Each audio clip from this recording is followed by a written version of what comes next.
Hello दोस्तों, नमस्ते। अन्नपूर्णा रसोई में जल्दी जल्दी काम कर रही थी। रसोई का काम निपटाकर उसे बाजार जाना था। राशन और रोज के ज़रूरी चीज़ों की खरीदारी करनी थी, पर जल्दबाजी में भी उसके चेहरे पर एक सुकून था, क्योंकि आज उसे ऐसा लग रहा था जैसे उसने कोई बड़ी जंग जीत ली हो। चलिए जानते हैं शुरू से। 5 दिन हो चुके, घर का सामान खत्म हुए। कब से राजेश से कह रही थी कि मुझे पैसे दे दो ताकि मैं घर का सामान ले आऊं, या फिर आप ले आइए। पर वो हैं कि आज और कल पर ही बात को टाले जा रहे थे। राजेश कभी भी अन्नपूर्णा के हाथ में पैसे नहीं देता था। वो या तो खुद सामान लेकर आता था या फिर ऑनलाइन सामान मंगवाता था।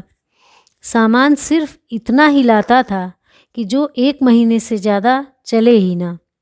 यहाँ तक कि अन्नपूर्णा को ऑनलाइन शॉपिंग करने की भी मनाही थी, कारण सासू माँ को हमेशा यही लगता था कि बहू शॉपिंग के नाम पर बेवजह खर्चा कर देगी, तो इस फिजूल खर्ची को रोकने के लिए अपनी बहू को ही कंट्रोल में कर लो तो ज़्यादा बेहतर है। वह घर में रहती है, उसे भला पैसों की क्या ज़रूरत होगी। बस यही सोचकर वो अन्नपूर्णा के साथ इस तरह व्यवहार करती थीं। यहाँ तक कि राजेश को भी कह रखा था कि खर्चे दो तो मेरे हाथ में, अन्नपूर्णा को देने की ज़रूरत नहीं। बहू को ज़रूरत होगी तो मुझसे ले लेगी। पर कभी समय ना मिलने के कारण या और किसी कारण से घर के सामान लाने में देरी हो ही जाती थी। सासू माँ कभी भी सामान लेने खुद बाहर नहीं जाती। हमेशा यही कहती कि हमारे समय में हमने यह सब कर लिया, अब हमारे आराम करने के दिन हैं। अक्सर मेहमानों और रिश्तेदारों के सामने शर्मिंदा अन्नपूर्णा को होना पड़ता। राजेश खुद तो ऑफिस में होते थे और सासू माँ हर चीज़ से अपना पल्ला झाड़ लेती थीं, पर इस चीज़ का सामना अन्नपूर्णा को ही करना पड़ता। अक्सर अन्नपूर्णा को शर्मिंदा होना पड़ता। अभी 2 महीने पहले की ही बात है। घर पर अचानक मेहमान आ गए। सासू माँ ने खाना बनाने को कह दिया, बिना यह देखे कि रसोई में सामान है या नहीं। फिर उसने जो सामान घर में मौजूद था उसी से रसोई तैयार करके खाना परोस दिया, जिसे देखकर सासू माँ का पारा चढ़ गया। मेहमानों के सामने ही बोली, बहू कुछ ढंग का तो बनाती, यह क्या रोटी सब्जी बनाकर रख दी, यह तो अपने घर में हर कोई खा लेता है। अब इतने लोगों के सामने अन्नपूर्णा क्या जवाब दे कि रसोई में सामान ख़त्म हो चुका है, घी तेल भी बचा कुचा इस्तेमाल किया है, रसोई के डिब्बे तक खाली पड़े हैं। पर सासू माँ का तो निरंतर बोलना जारी रहा। किसी भी रिश्तेदार या मेहमान के सामने बोलने से सासू माँ को बिल्कुल भी गुरेज नहीं था। अगर राजेश कुछ बोलता तो रोना धोना मचा देती कि मैं तो अकेली हूँ, तेरे पिता होते तब भी तू ऐसे ही बोलता क्या। उसके आगे राजेश कुछ भी नहीं बोल पाता। सबके सामने उन्होंने अन्नपूर्णा की ऐसी इमेज बना दी थी कि बहू को तो किसी का घर में आना पसंद ही नहीं है। वह तो निरी कामचोर है, उससे 1 पैसा खर्च नहीं होता, इसलिए मेहमानों की आवभगत भी ढंग से नहीं करती। अब कल की ही बात ले लो, अचानक से बुआ उनकी बहू का आना हो गया। सब के सामने अन्नपूर्णा की तो वैसे भी इमेज खराब थी, इस कारण बुआ जी अपने साथ नाश्ते में गर्मा गर्म कचौरी समोसे लेकर आई थीं, जिसे देखते ही सासू माँ ने टोका, अरे जिज्जी आप नाश्ता क्यों ले आईं, वो तो घर में ही बना लेते या मंगा लेते। कोई बात नहीं भाभी, हम आ रहे थे तो रास्ते में गर्मा गर्म बनते हुए दिख गए, तो सोचा कि यहाँ के लिए भी लेते हुए चलें, साथ बैठकर ही खाएंगे। इतने में राजेश भी घर आ गया तो सब ने मिलकर कचौरियाँ खाईं। बुआ जी के जाते समय सासू माँ ने अपने पास से चुपके से पैसे निकाल कर दिए, जीजी आपका बहुत खर्चा हो गया, ये पैसे तो आपको लेने ही पड़ेंगे।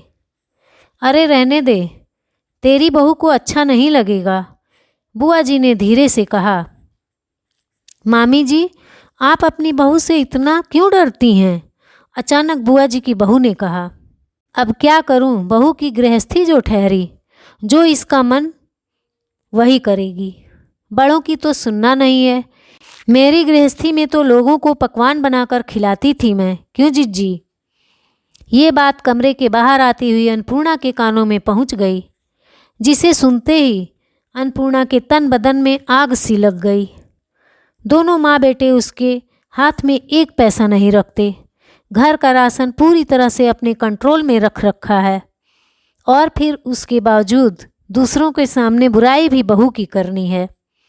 अन्नपूर्णा हॉल में सबके सामने आकर खड़ी हो गई।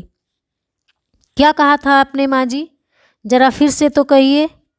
नहीं नहीं, कुछ भी तो नहीं बहू, सासू माँ ने सकपकाते हुए कहा। अन्नपूर्णा, बाद में बात करते हैं, राजेश ने अन्नपूर्णा को समझाते हुए कहा।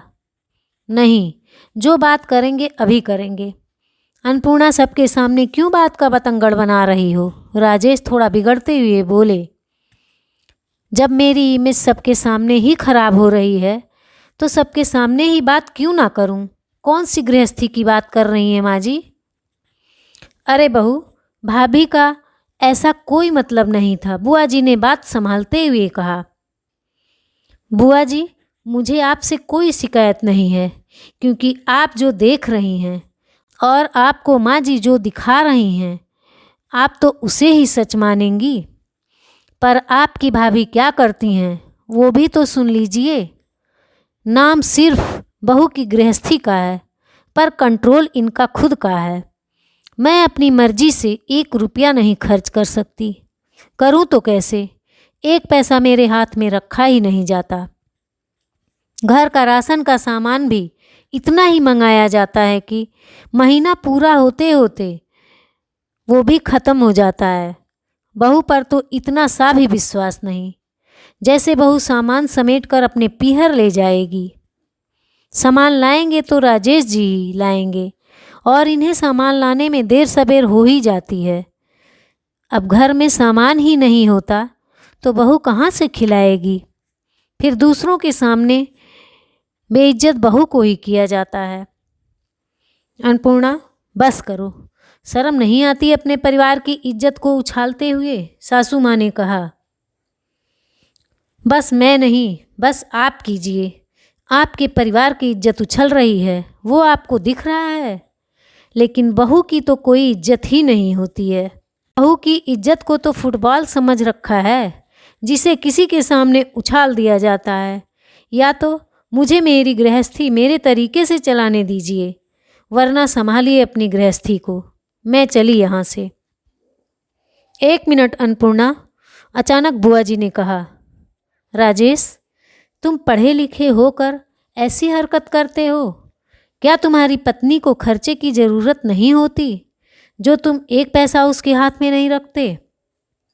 बुआ जी, माँ मना करती हैं, कई बार समझाने की कोशिश की, पर माँ है कि हमेशा रोना धोना शुरू कर देती हैं। मैं कुछ कह नहीं पाता।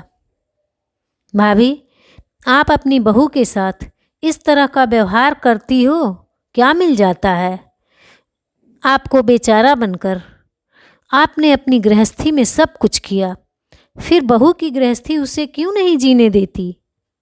आज आपकी हरकतों के कारण आपकी बहू घर छोड़ने को तैयार हो रही है। आपके बेटे का घर बिगड़ रहा है। कुछ अंदाज़ा भी है आपको? घर में किस समय किस चीज़ की ज़रूरत है, वह घर में काम करने वाली महिला को पता होता है। आखिर बुआ जी के समझाने पर इतना तो असर हुआ कि आज राशन का सामान लाने के लिए अन्नपूर्णा के हाथ में पैसे रखे गए, जिसका सुकून उसके चेहरे पर साफ झलक रहा था। धन्यवाद।